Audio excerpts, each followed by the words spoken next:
السلام علیکم ورحمۃ اللہ تعالی وبرکاتہ۔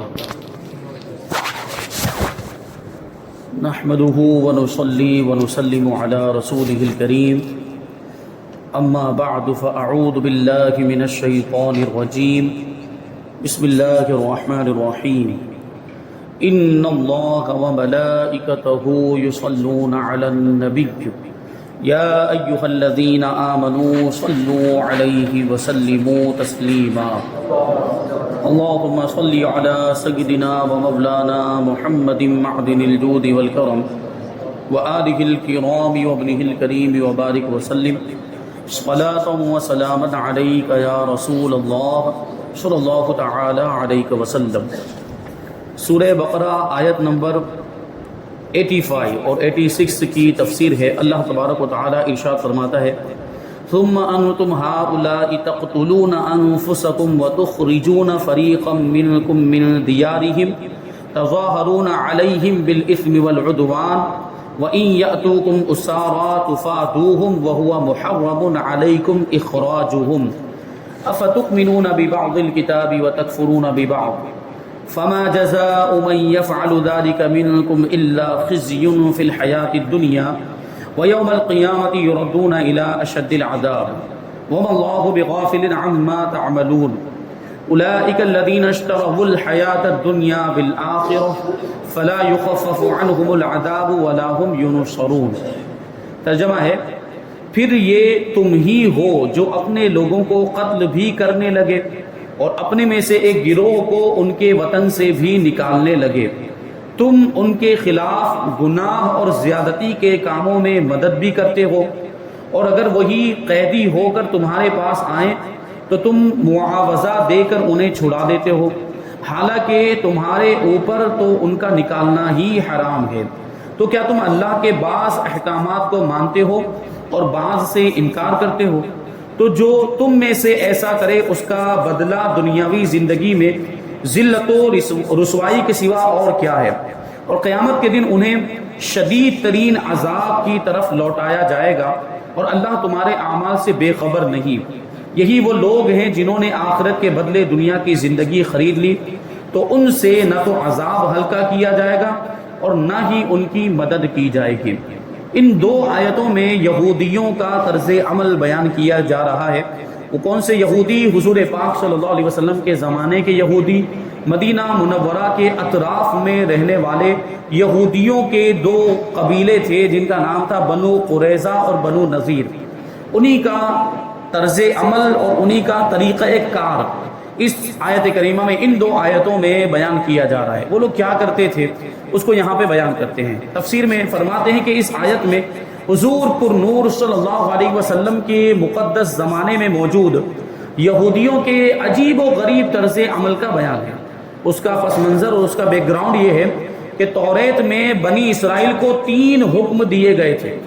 پہلا حکم ہے کہ ایک دوسرے کو قتل نہ کرنا، یہ تھا، اور دوسرا حکم ہے کہ ایک دوسرے کو جلا وطن نہ کرنا۔ جلا وطن مطلب یعنی وطن سے نکال دینا، وہ دیش نکالا دینا، اس طرح۔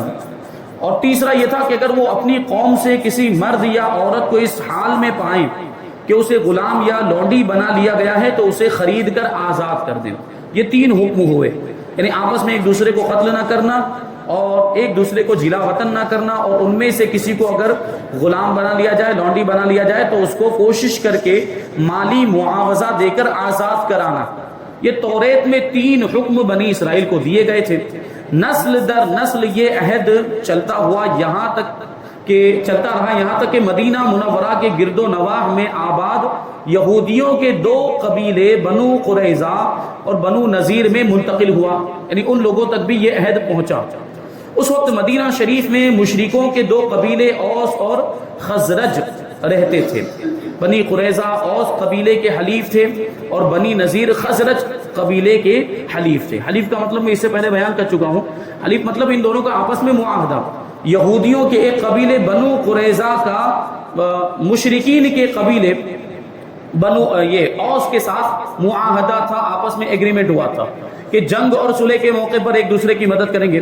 اسی طریقے سے بنی نذیر کا خزرج قبیلے کے ساتھ معاہدہ تھا، وہ ایک دوسرے کے حلیف تھے۔ یعنی جنگ یا صلح کوئی بھی موقع ہو وہ ایک دوسرے کی مدد کریں گے دشمن کے خلاف. اور ہر ایک قبیلے نے اپنے حلیف کے ساتھ قسم اٹھا رکھی تھی کہ اگر ہم میں سے کسی پر کوئی حملہ آور ہو تو دوسرا اس کی مدد کرے گا. اور یہ حلف کا یہی مطلب ہوتا ہے، حلیف ہونے کا یہی مطلب ہوتا ہے. جب اوس اور خزرج کے درمیان جنگ ہوتی، اور یہ بھی بات ذہن میں رکھیں کہ اوس اور خزرج یہ مدینہ منورہ میں مشرکین کے دو قبیلے تھے، لیکن ان کے آپس میں نہیں بنتی تھی اور آپس میں ان کے جنگیں چلا کرتی تھی اور جنگ کے معاملات رہتے تھے کافی زمانے سے. اور عرب کے بارے میں آپ کو بتاؤں، عرب میں کبھی تو جنگیں ہزاروں سال، سینکڑوں سال بھی جنگیں چلتی تھی، سینکڑوں سال کی پرانی جنگیں. جنگوں کے لیے انہوں نے دن مقرر کیے، جس طرح تہوار آتے ہیں نا، ان لوگوں کے لیے جنگ کے لیے موقع آتے تھے. یہ حرمت والے مہینوں میں جنگ کرنا چھوڑ دیتے تھے اور پھر سے جب حرمت والے مہینے گزر جاتے، جو 4 مہینے حرمت والے ہیں، محرم، الحرام، ذی قعدہ، ذی الحجہ اور رجب، یہ مہینے جب گزر جاتے تو پھر سے جنگ کرنا شروع کر دیتے تھے. تو سینکڑوں سال تک ان کے درمیان جنگیں چلتی تھی. اس طرح ان کا جنگوں کا معاملہ ہوا کرتا تھا. ان جنگوں کو ایام عرب کہا جاتا ہے. تاریخ میں آپ دیکھیں گے ہسٹری کے اندر اس کو عربی میں ایام عرب کہا جاتا ہے. یعنی ایام مطلب عرب کے دن، عرب کے دن مطلب عرب نے جو جنگوں کے لیے دن مقرر کر رکھے تھے وہ ان دنوں میں نکل جاتے تھے جنگ کرنے کے لیے. پتہ نہیں جنگ کو بھی ان لوگوں نے ایک فیشن بنا لیا تھا. تو اس طریقے سے سینکڑوں سال تک جنگیں ان میں چلتی تھی. تو یہ مشرکین کے 2 قبیلے تھے مدینہ منورہ کے اندر، جس میں سے ایک کا نام تھا اوس اور دوسرے کا نام تھا خزرج. تو ان کے درمیان بھی بڑی پرانی جنگ تھی، یہ آپس میں لڑتے رہتے تھے. تو یہودیوں کے 2 قبیلوں میں سے ایک قبیلہ اوس کے ساتھ ہو گیا تھا اور دوسرا قبیلہ خزرج کے ساتھ ہو گیا.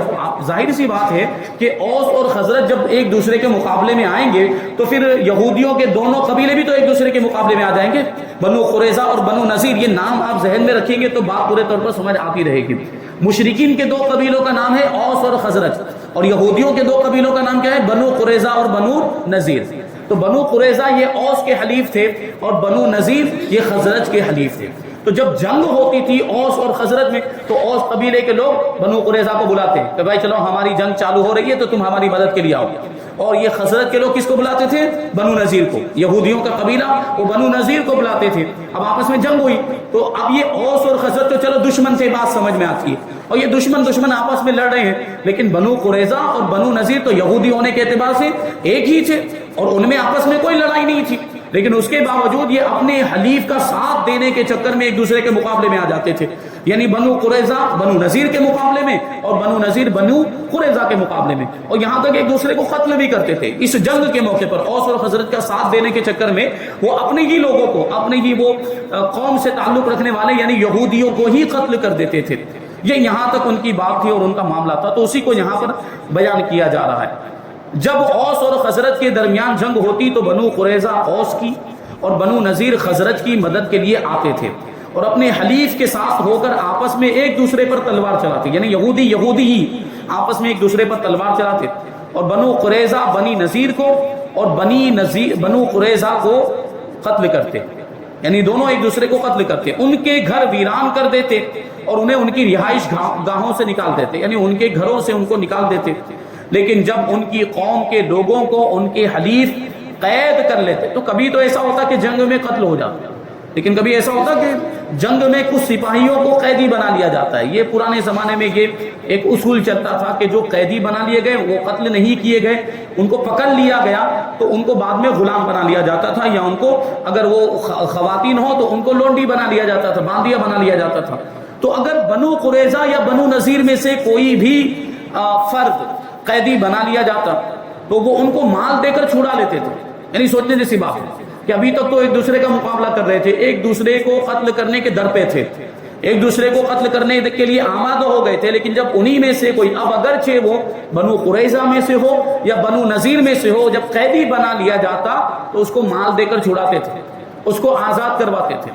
تو یہ بے وقوفی والی بات ہوئی، عجیب و غریب بات ہوئی کہ قتل کرنے میں ان کو کوئی افسوس نہیں ہو رہا ہے، لیکن جب قیدی بنا لیا جاتا ہے تو اس کو چھڑانے کے لیے کوششیں کرتے ہیں. تو قتل کرنے میں تو کوئی بھی دریغ نہیں کیا انہوں نے، کوئی بھی ہچکچاہٹ ان کو محسوس نہیں ہوئی قتل کرنے میں. تو یہ اس طرح کرتے تھے.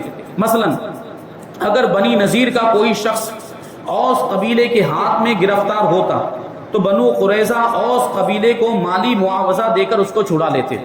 حالانکہ اگر وہی شخص لڑائی کے وقت ان کے ہاتھ آ جاتا تو اسے قتل کرنے میں ہرگز دریغ نہ کرتے تھے۔ لوگوں نے ان سے کہا کہ تم بھی عجیب لوگ ہو کہ ایک دوسرے کو قتل بھی کرتے ہو اور فدیہ دے کر چھڑا بھی لیتے ہو۔ یہودیوں نے کہا کہ ہمیں توریت میں یہ حکم دیا گیا ہے کہ ہم اپنے قیدیوں کو فدیہ دے کر چھڑا لیں۔ تو اس پر ان سے کہا گیا کہ پھر تم ایک دوسرے کو قتل کیوں کرتے ہو؟ یعنی جب چھڑانے کی اتنی تم کو فکر ہے، جب تم کو اس بات کا احساس ہے کہ ہماری ہی قوم کا کوئی آدمی غلام نہ بننے پائے، باندی نہ بننے پائے کوئی عورت، اور اس کو تم چھڑانے کے لیے کوشش کرتے ہو، تو قتل کرنا تو اس سے بڑا جرم ہے، قتل کرنے کے لیے تیار ہو جاتے ہو۔ تو یوں ہی کہہ رہا ہے، کسی نے کہا ان کو کہ پھر تم انہیں قتل کیوں کرتے ہو، حالانکہ توریت میں تمہیں اس چیز سے بھی تو منع کیا گیا ہے، یعنی ایک دوسرے کو قتل کرنے سے بھی تو روکا گیا ہے۔ یہودیوں نے کہا جنگ کے دوران ایک دوسرے کو قتل کرنے سے اگرچہ ہمارا اللہ تبارک و تعالیٰ کے ساتھ کیا ہوا عہد ٹوٹ جاتا ہے، لیکن ہمیں اس بات سے شرم آتی ہے کہ ہمارے حلیف ذلیل ہوں، جن کے ساتھ ہمارا معاہدہ ہوا ہے، جن کے ساتھ ہمارا ایگریمنٹ ہوا ہے، وہ ذلیل ہو، یہ ہم کو پسند نہیں ہے۔ یعنی ان کے ساتھ کیا ہوا ہمارا وعدہ ٹوٹنا نہیں چاہیے۔ یعنی سوچنے جیسی بات ہے ابھی کہ اللہ سے کیا ہوا وعدہ ٹوٹ رہا ہے، اس کی ان لوگوں کو فکر نہیں ہے، اور ان کا وہ اوس اور خزرج کے ساتھ جو کیا ہوا وعدہ ہے اور ایگریمنٹ ہے وہ ٹوٹ جائے، وہ ان کو پسند نہیں آ رہا اور اس میں ان کو شرم آتی ہے۔ تو یہ کہہ رہے ہیں کہ ہمیں اس بات سے شرم آتی ہے کہ ہمارے حلیف ذلیل ہوں، کیونکہ اگر وہ میدان جنگ میں ان کا ساتھ نہیں دیں گے اور میدان جنگ میں ان کی مدد کے طور پر اپنے ہی لوگوں کو قتل نہیں کریں گے، تو پھر وہ جو معاہدہ اور ایگریمنٹ ہوا ہے اس کو توڑنا پایا جائے گا، اور پھر اس کی وجہ سے ان کے جو حلیف ہیں جن کے ساتھ انہوں نے معاہدہ کیا ہے وہ سوال پوچھیں گے کہ پھر ایگریمنٹ کا کیا مطلب ہوا، تم نے تو ہماری مدد کی ہی نہیں۔ تو اس طرح ان کو ذلیل ہونا پڑے گا، کیونکہ وہ کہتے ہیں کیونکہ اگر ہم نے ایک دوسرے کو قتل اور جلا وطن نہ کیا تو اس میں ہمارے حلیفوں کی ذلت ہے، اور چونکہ فدیہ دے کر چھڑا لینے میں ان کی کوئی ذلت نہیں ہے، بلکہ اس میں تو ان کی برتری ہے کہ ان کو مال بھی مل رہا ہے اور اس طریقے سے جیت بھی حاصل ہو رہی ہے، اس لیے ہم اس عہد کو پورا کر دیتے ہیں، یعنی فدیہ دے کر چھڑا لینے والا جو عہد ہے اس کو پورا کر لیتے ہیں۔ یہودیوں کی اس حرکت پر انہیں اس آیت میں ملامت کی جا رہی ہے کہ جب تم نے اپنوں کو خون ریزی نہ کرنے، ان کو بستیوں سے نہ نکالنے اور ان کے اسیروں یعنی قیدیوں کو چھڑانے کا عہد کیا تھا، تو کیا یہ دو رنگی یہ کیا دو رنگی ہے، یعنی یہ کیسا دوگلا پن ہے کہ تم ایک دوسرے کو قتل اور جلا وطن کرنے میں تو ہرگز دریغ نہیں کرتے، اور جب کوئی گرفتار ہو جائے تو اسے فدیہ دے کر چھڑا لیتے ہو، اور جن باتوں کا تم نے عہد کیا تھا ان میں سے کچھ باتوں کو ماننا اور کچھ کو نہ ماننا یہ کیا معنی رکھتا ہے؟ جب تم ایک دوسرے کو قتل اور جلا وطن کرنے سے باز نہ رہے تو تم نے تو عہد شکنی کی، تم نے عہد کو توڑ دیا اور حرام کے مرتکب ہو گئے۔ تو اس میں یہ جو فرمایا گیا کہ افتؤمنون ببعض الکتاب، کیا تم کتاب کے کچھ حصے پر ایمان رکھتے ہو اور کچھ پر ایمان نہیں رکھتے؟ تو بنی اسرائیل کا عملی ایمان ناقص تھا، یعنی عملی ایمان ان کا ادھورا تھا، ان کا عمل میں کمی تھی، کیونکہ توریت پر اگر ان کا پورا عمل ہوتا، پورے طور پر عمل ہوتا تو تینوں باتوں پر عمل کرتے، جبکہ وہ ایک ہی بات پر عمل کرتے تھے، باقی دو باتوں کو چھوڑ دیتے تھے۔ تو وہی کہہ رہے ہیں کہ بنی اسرائیل کا عملی ایمان ناقص تھا کہ کچھ حصے پر عمل کرتے تھے اور کچھ پر نہیں، اور اس پر فرمایا گیا کہ کیا تم کتاب کے کچھ حصے پر ایمان رکھتے ہو اور کچھ سے انکار کرتے ہو؟ اس آیت سے معلوم ہوا کہ شریعت کے تمام احکام پر ایمان رکھنا ضروری ہے اور تمام ضروری احکام پر عمل کرنا بھی ضروری ہے، یعنی ہماری بھی شریعت ہے تو یہ عقیدہ تو ہونا چاہیے کہ ہماری جو شریعت ہے اور اس میں جتنے بھی احکام ہیں وہ سب حق ہیں، ہمارا ان پر ایمان ہے۔ کبھی شامت نفس کی وجہ سے شیطان کے بہکاوے میں آ کر ہو سکتا ہے کہ ہم عمل نہ کر پائیں، لیکن پھر بھی عقیدہ تو یہ ہونا چاہیے کہ جیسے نماز فرض ہے، نماز ضروری ہے، یہ ضروری ہونے کا عقیدہ ہونا چاہیے۔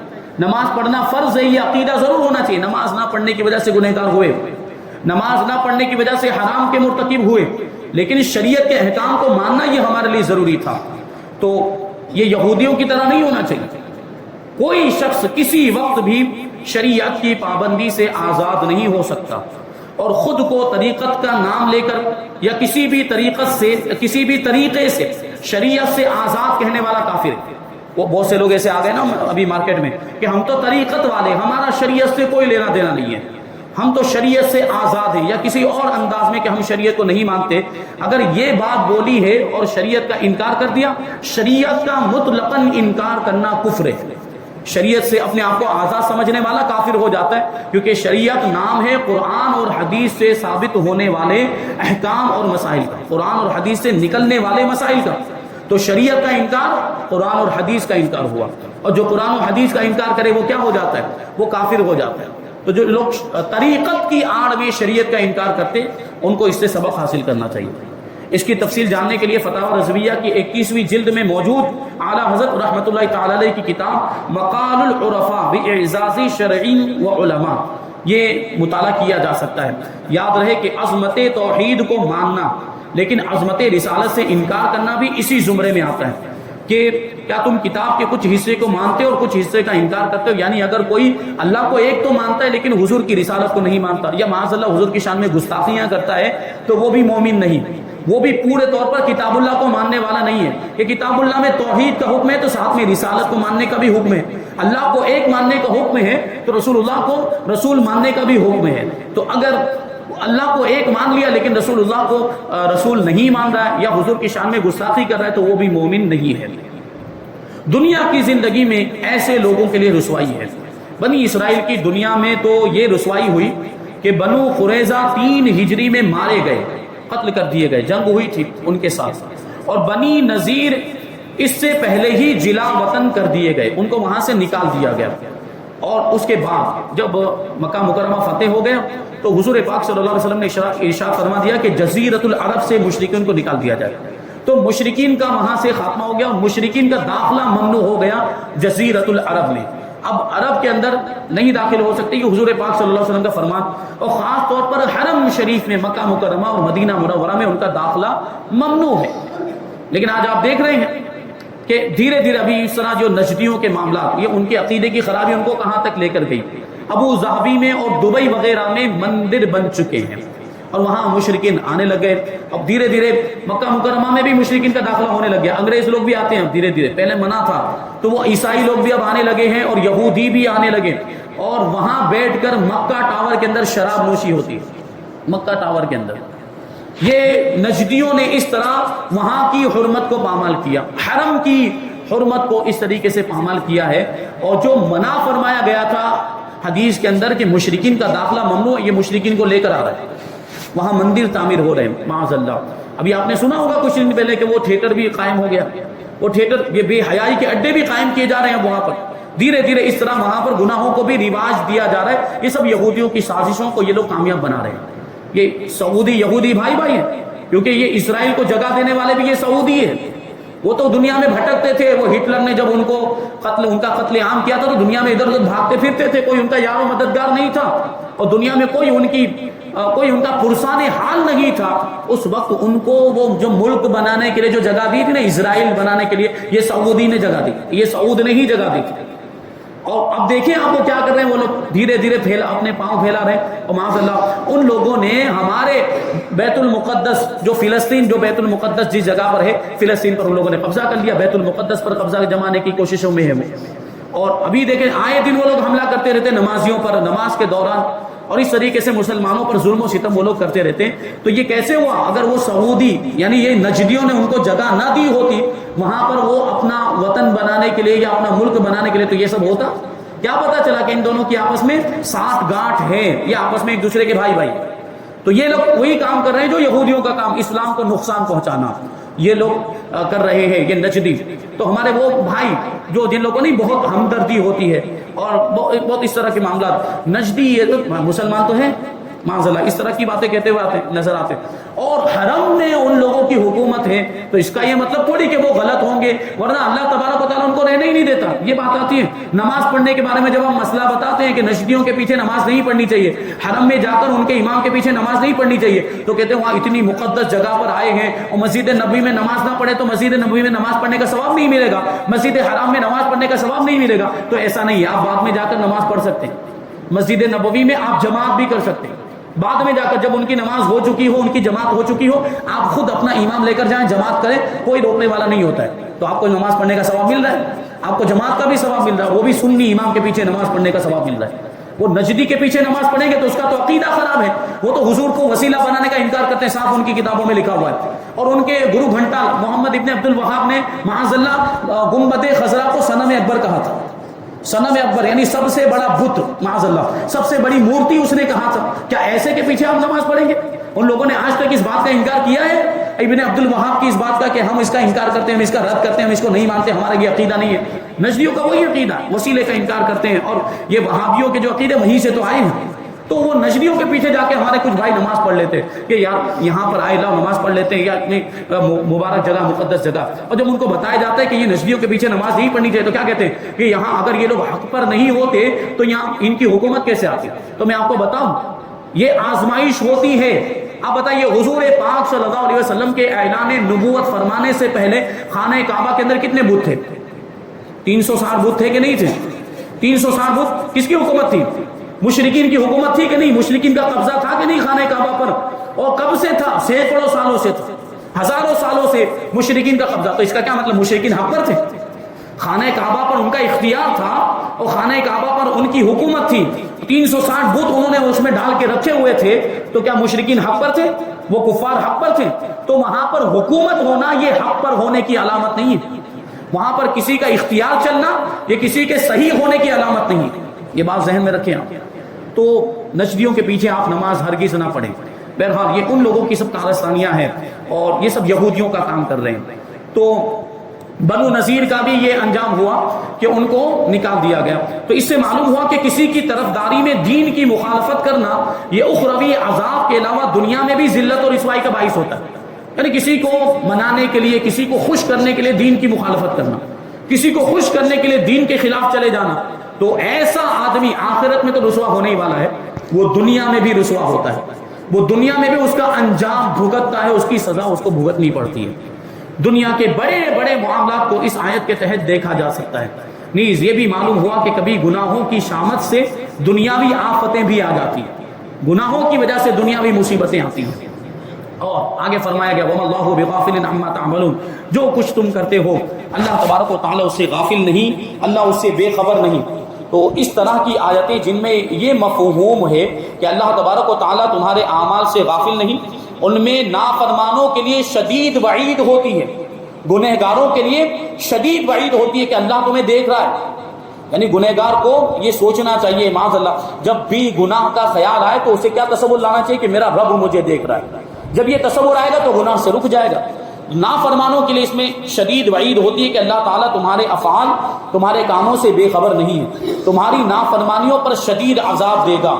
یوں ہی ایسی آیتوں میں مومنین، صالحین اور نیک لوگوں کے لیے خوشخبری ہوتی ہے کہ انہیں بھی اللہ تبارک و تعالیٰ دیکھ رہا ہے اور ان کے اعمال سے بھی اللہ تعالیٰ بے خبر نہیں، یعنی وہ جو نیک کام کر رہے ہیں، اعمال صالحہ کر رہے ہیں، اللہ تعالیٰ اس سے بھی بے خبر نہیں ہے، انہیں اعمال صالحہ کی بہترین جزا عطا فرمائے گا۔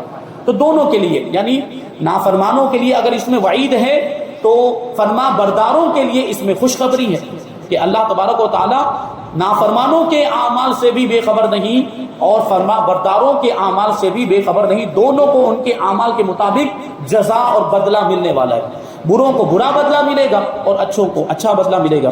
یہاں پر آیت نمبر 86 کی تفسیر مکمل ہوئی۔ اس کے بعد آیت نمبر 87 ہے، اس کی تفسیر ہم آئندہ درس میں شامل کریں گے انشاءاللہ تبارک و تعالی۔ اللہ تعالیٰ کی بارگاہ میں دعا ہے کہ جو کچھ بھی بیان ہوا اس پر ہم سب کو عمل کرنے کی توفیق عطا فرمائے اور نور قرآن سے ہم سب کے دلوں کو روشن اور منور فرمائے۔ وما علینا الا البلاغ۔ السلام علیکم۔